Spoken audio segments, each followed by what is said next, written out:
सीमांचल की तरक्की, सीमांचल का विकास उसी वक्त होगा जब सीमांचल का लाल बिहार का मुख्यमंत्री बनेगा। इसलिए हम लोग भी अब मुख्यमंत्री का ख्वाब देख रहे हैं, उप मुख्यमंत्री से काम नहीं चलेगा। मानता हूं ओवैसी साहब कमजोर हैं, मैं मानता हूं ओवैसी साहब के पास उतनी ताकत नहीं है, लेकिन वही कमजोर बंदा हमारे साथ एनी टाइम खड़ा रहता है। मुसलमानों पर हमला होता है तो वो कांग्रेस और आरजेडी मुंह में दही जमाकर और कान में तेल डालकर सो जाते हैं। योगी बाबा भी आए थे बिहार में, आपने बयान सुना होगा बुर्का को लेकर जो उन्होंने बयान दिया था। स्वागत करेंगे आप लोग? हम लोग स्वागत करेंगे, लेकिन मुसलमान ऐसे नेताओं का जूता और चप्पल के साथ स्वागत करेगा।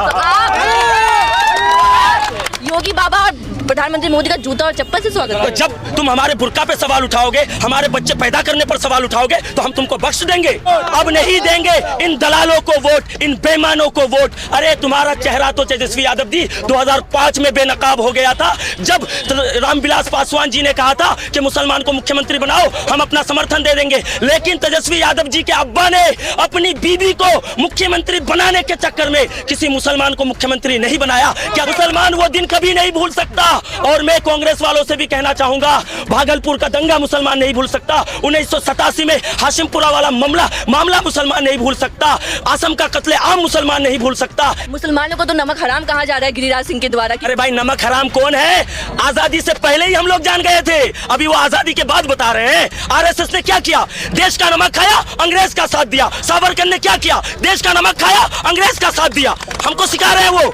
और आजाद भारत का सबसे पहला हत्यारा अगर कोई है तो वो आरएसएस वादी है, वो बीजेपी वादी है, वो जनसंघी है। और आरएसएस वाला और बीजेपी वाला हमें बताएगा कि कौन नमक हराम है और कौन नमक का हक अदा करता है। बीजेपी अपने बाप के घर से नहीं दे रही है, हम टैक्स पेयर हैं, हम टैक्स अदा करते हैं, टैक्स पे करते हैं, तब जाकर मोदी देता है। मोदी अपने बाप के घर से नहीं देता है। नमस्कार, स्वागत है आपका मेरे चैनल पर। मैं आपके साथ निशा झा इस वक्त बिहार के सीमांचल का लगातार दौरा कर रही हूँ। इस वक्त जिस विधानसभा में मैं मौजूद हूँ उसका नाम है बलरामपुर विधानसभा सीट।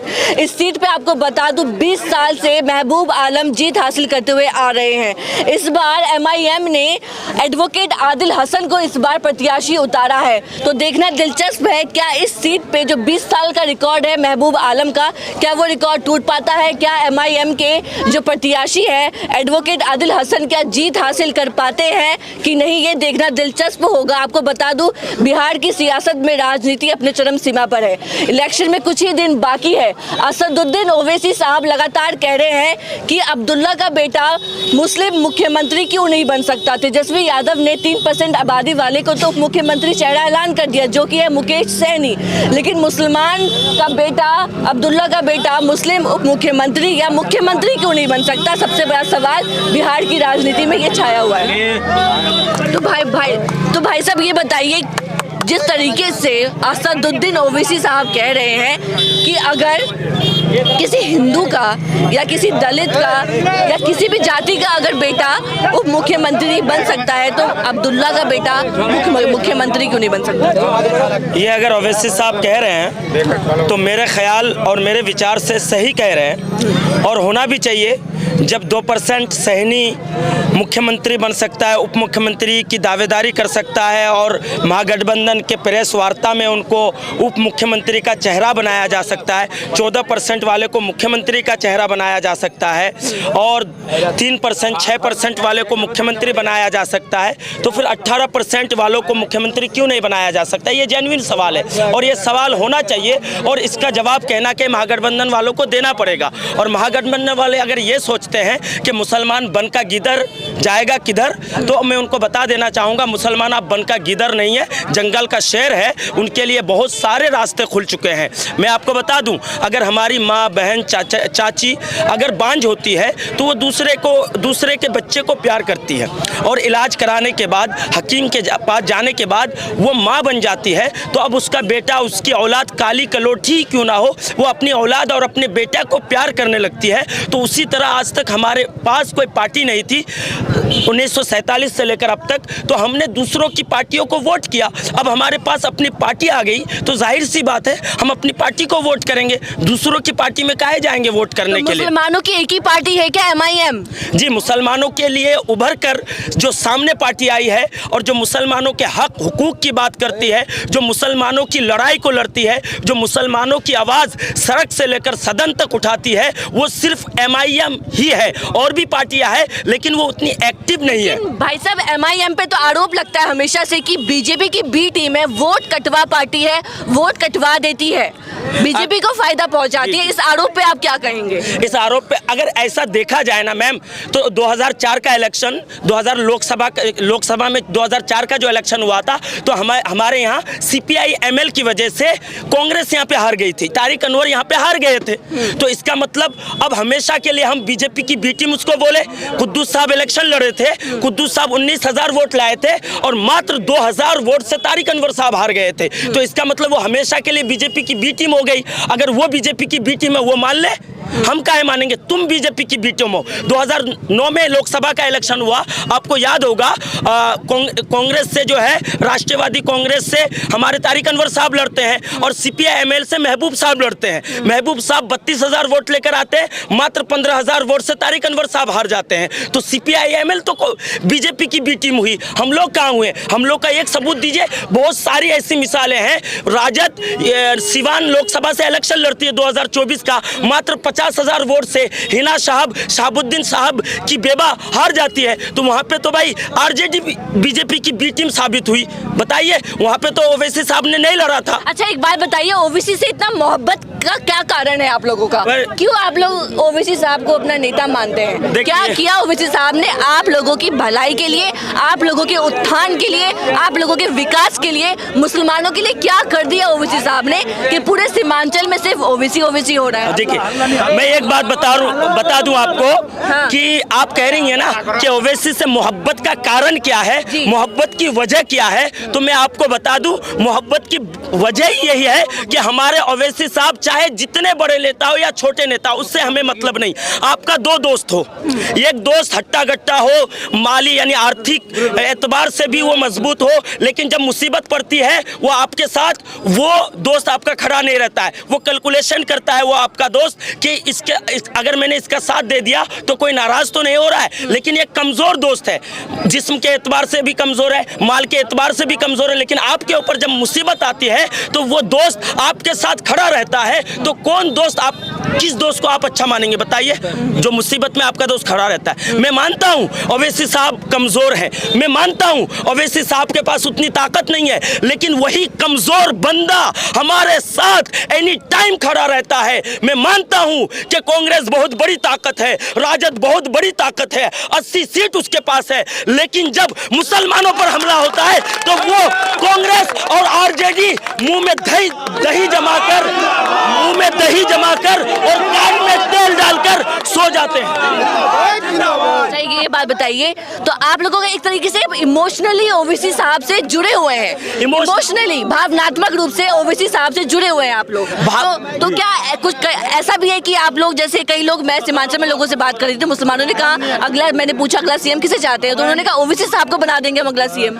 ओवैसी साहब को बना सकते हैं हम लोग, अगर हमारी सरकार बनी तो हम लोग अख्तरुल ईमान साहब को भी बना सकते हैं, मुख्यमंत्री क्यों नहीं बना सकते? लोग इस मुगालते में ना रहे कि लड़ रहे हैं 35 और 32 सीट और मुख्यमंत्री रहेंगे। आपको मैं बता दूं, ये पॉलिटिक्स है, पॉलिटिक्स में 40 सीट वाला मुख्यमंत्री बनता है और 80 सीट वाला उप मुख्यमंत्री बनता है, तो पॉलिटिक्स में कुछ भी पॉसिबल है। तो इसलिए हम लोग भी अब मुख्यमंत्री का ख्वाब देख रहे हैं, उप मुख्यमंत्री से काम नहीं चलेगा। किसे चाहते हैं मुख्यमंत्री? हम लोग मुख्यमंत्री अख्तरुल ईमान साहब को चाहते हैं।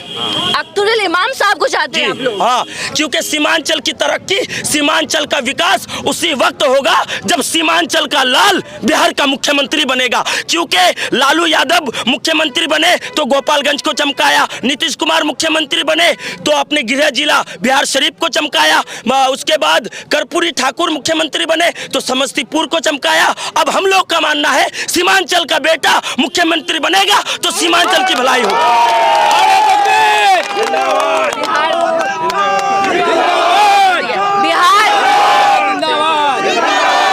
बिहार एक्सेप्ट कर लेगा मुस्लिम मुख्यमंत्री? अरे भाई क्यों नहीं एक्सेप्ट करेगा? बिहार को चाहिए क्या? विकास चाहिए।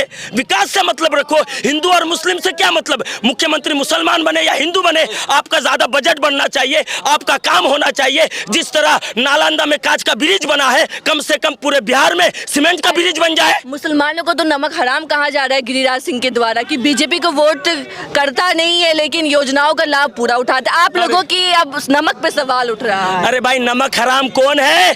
आजादी से पहले ही हम लोग जान गए थे, अभी वो आजादी के बाद बता रहे हैं। आरएसएस ने क्या किया? देश का नमक खाया, अंग्रेज का साथ दिया। सावरकर ने क्या किया? देश का नमक खाया, अंग्रेज का साथ दिया। हमको सिखा रहे हैं वो। और आजाद भारत का सबसे पहला हत्यारा अगर कोई है तो वो आरएसएस वादी है, वो बीजेपी वादी है, वो जनसंघी है। और आरएसएस वाला और बीजेपी वाला हमें बताएगा कि कौन नमक हराम है और कौन नमक का हक अदा करता है।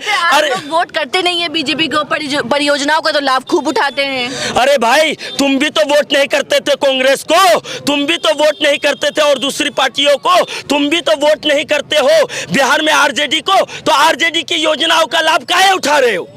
तुमने उठाया कि नहीं 2005 से पहले? तो इसका मतलब क्या? तुम अपने बाप के घर से, बीजेपी अपने बाप के घर से नहीं दे रही है। हम टैक्स पेयर हैं, हम टैक्स अदा करते हैं, टैक्स पे करते हैं, तब जाकर मोदी देता है। मोदी अपने बाप के घर से नहीं देता है। हमला हो रहा है। ये तेजस्वी यादव कैसे लगते हैं आपको? तेजस्वी यादव सिर्फ ठगी करते हैं, मुसलमानों का वोट तो चाहते हैं, मुसलमानों की लीडरशिप नहीं चाहते हैं। कि आने वाले समय में मुस्लिम उप मुख्यमंत्री चेहरे का भी ऐलान करेंगे। आने वाले समय में करेंगे। वाह, आप दिखाएंगे हम लोगों को प्याज और खिलाएंगे आलू। आप तो अभी वोट लेने के चक्कर में कुछ भी कर रहे हैं। तेजस्वी जी अब नहीं चलेगा, अब नहीं चलेगा। अब वोट हमारा, राज तुम्हारा, हम नहीं चलने देंगे।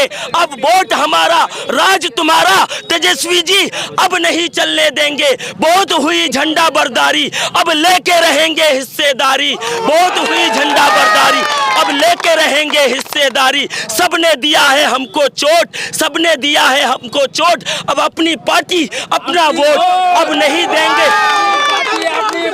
अब नहीं देंगे इन दलालों को वोट, इन बेईमानों को वोट। अरे तुम्हारा चेहरा तो तेजस्वी यादव जी 2005 में बेनकाब हो गया था, जब रामविलास पासवान जी ने कहा था कि मुसलमान को मुख्यमंत्री बनाओ, हम अपना समर्थन दे देंगे। लेकिन तेजस्वी यादव जी के अब्बा ने अपनी बीबी को मुख्यमंत्री बनाने के चक्कर में किसी मुसलमान को मुख्यमंत्री नहीं बनाया। क्या 2005 में मुसलमान नहीं देखे थे?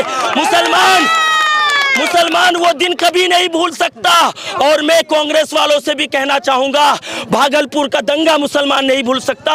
1987 में हाशिमपुरा वाला मामला मुसलमान नहीं भूल सकता। आसम का कत्ले आम मुसलमान नहीं भूल सकता। ये बात अलग है कि बीजेपी ने हमारे सामने से छुरा घोंपा, उसका हम शुक्रिया अदा करते। सामने से उसने छुरा घोंप के अवेयर कर दिया, जागरूक कर दिया। लेकिन कांग्रेस ने हमको पीछे से छुरा घोंपा है, मीठी जहर दिया है। सब एक सवाल है, योगी बाबा भी आए थे बिहार में, आपने बयान सुना होगा बुर्का को लेके जो उन्होंने बयान दिया था। साथ ही साथ मोदी जी भी आने वाले हैं, अमित शाह भी आ रहे हैं। लगातार बिहार का जो माहौल है, राजनीतिक माहौल है, वो अपनी चरम सीमा पर है। माहौल गर्मा चुका है। स्वागत करेंगे आप लोग? बीजेपी के नेता नड्डा जी भी आए थे लगातार। अरे भाई उन लोगों के पास मुसलमानों को गाली देने के अलावा कुछ है ही नहीं। इन लोग मुसलमानों को गाली देकर वोट लेना चाहते हैं।